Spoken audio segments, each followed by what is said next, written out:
Let me go to my presentation now. Honorable Chairpersons and members of the Joint Committee, I appear before you today to vehemently oppose the Protection of Sovereignty Bill 2026 in its entirety. While cloaked in the language of patriotism, a careful legal analysis reveals that this bill suffers from fatal constitutional defects, including unjustifiable limitations on the fundamental rights, dangerous vagueness, and an unconstitutional subversion of the multi-party dispensation.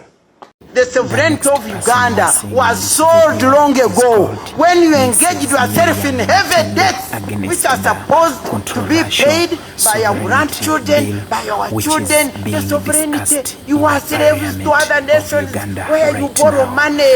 Now what sovereignty are you now relating to sovereign in Uganda here?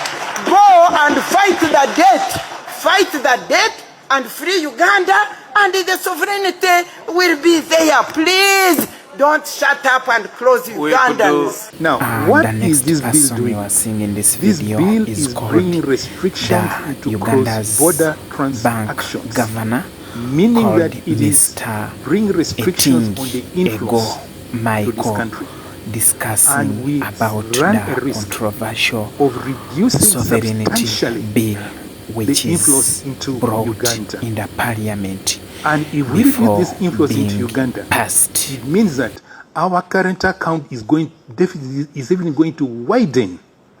And with the restrictions, there will be limited inflows in the financial account, which is going to make it very difficult for us to finance the widening current account balance. So how then does the balance of payments balance? We are going to have a substantial depreciation of the currency.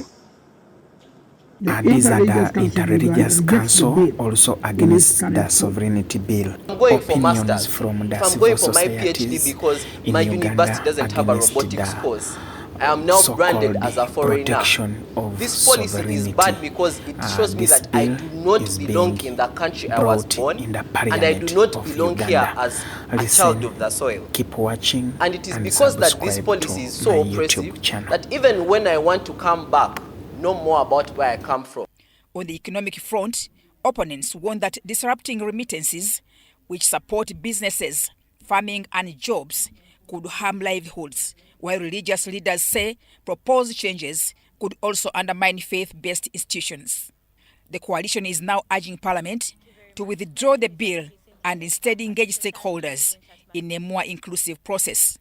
Government says the bill is meant to safeguard Uganda's sovereignty